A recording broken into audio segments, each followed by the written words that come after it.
तो इस सभा में आए सभी लोगों, छोट बड़ माई बहन, सबका आभार हम प्रकट करना चाहेंगे कि आपने आज आदिवासी एकता का परिचय दिया है, चट्टानी एकता का परिचय दिया है, और ये एकता ही आदिवासी का मूल लक्षण है। आप इतिहास के पन्नों में जाइएगा तो जितने भी तरह के आंदोलन हुए हैं सब एकता के बल पे हुए हैं। अंग्रेज आए, गोला बारूद तोप लेके आए, हमारे पूर्वजों के पास क्या था? सिर्फ एकता। क्या तीर धनुष भाला बलछा से लड़ा जा सकता था? नहीं, लेकिन ये एकता ही ऐसी थी जो धरती आबा बिरसा मुंडा के उल्लंघन को सफल बनाया और आज सीएनटी आपके सामने है।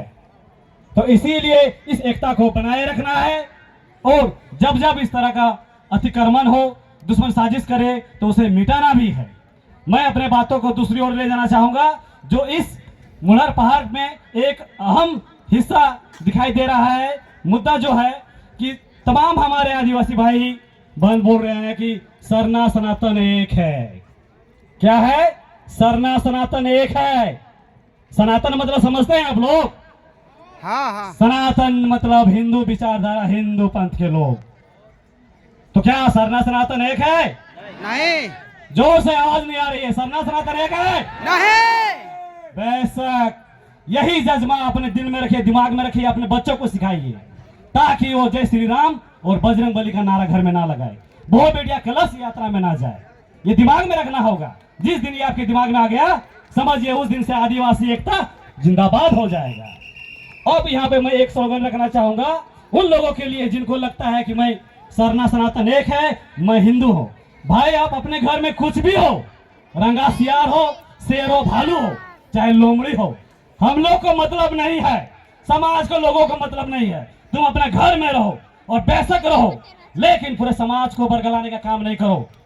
समाज इस चीजों को समझता है।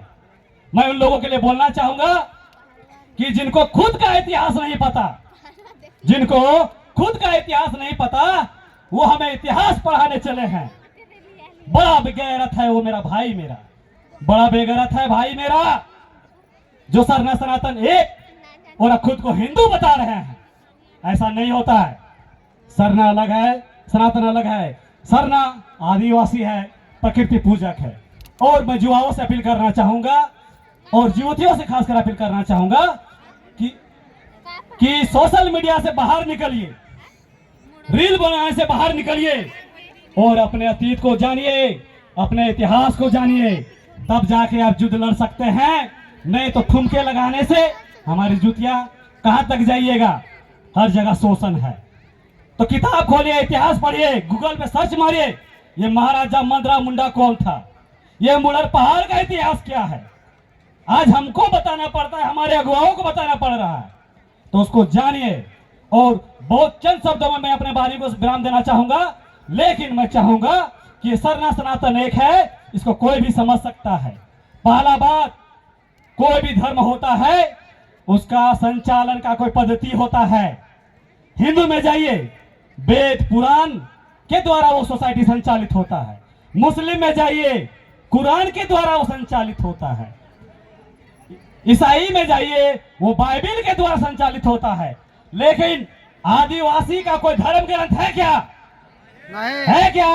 नहीं। तो भैया कैसे सरना सनातन एक हो गया? स्पष्ट है कि नहीं है? हर एक धर्म में एक धार्मिक अगुवा होता है, राष्ट्रीय अंतर्राष्ट्रीय अगुवा होता है हर धर्म में। क्या आदिवासियों का कोई धर्म अगुवा है? नहीं है। आपका हिंदुओं में 16 संस्कार होता है, क्या आदिवासियों में 16 संस्कार है? नहीं है। मोटा मोटी 4 से 5 संस्कार है जब आदमी जन्म लेता है और मरता है, लेकिन हिंदुओं में 16 संस्कार है। अंतिम संस्कार जब हम लोग शमशान में उसको जलाते हैं। तो कैसे कह दिया कि सरना सनातन एक है? भैया हमारा आदमी जब मरता है उसको हम लोग दक्षिण की ओर मुड़ी करके गाड़ते हैं, हिंदू लोग उत्तर की ओर गाड़ता है। तो कैसे एक है? आगमन काल में भी देखिए तो इनका आगमन हमारे बाद हुआ है। 4000 साल पहले हड़प्पा संस्कृति जब कगार में थी, विनाश के कगार में थी, तब इनका हुआ है और हम पहले से आते हैं। तो भाई कैसे सरना सनातन एक है? इस तरह का बहुत सारी उदाहरण है। उसके लिए बहुत ज्यादा पढ़ने की जरूरत नहीं है, उसके लिए आपको मंथन करने की जरूरत है। वो कैसे वो आदमी समझ सकता है जी सरना सनातन एक नहीं है? समझ सकता है कि नहीं? हाँ तो फिर क्यों बरगला रहा है दूसरा कोई? इसीलिए और पढ़े लिखे जो साथी, दुनिया भर का जजमेंट अभी 2011 में जजमेंट आया है कि भारत का 8% आबादी ही भारत का मूलवासी है।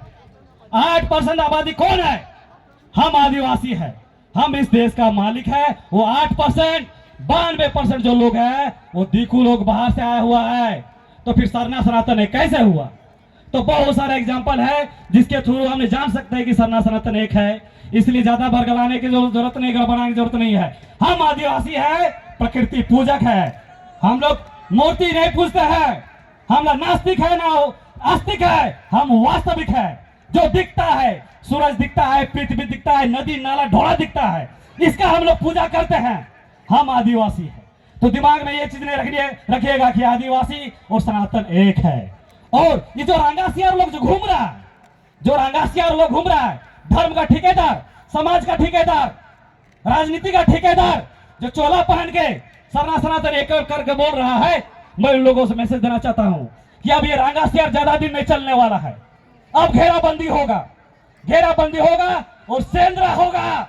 इसलिए आपको आगाह किया जाता है कि अभी भी वक्त है, संभल जाओ, संभल जाओ, नहीं तो फिर मारे जाओगे, कोई नहीं बचाएगा।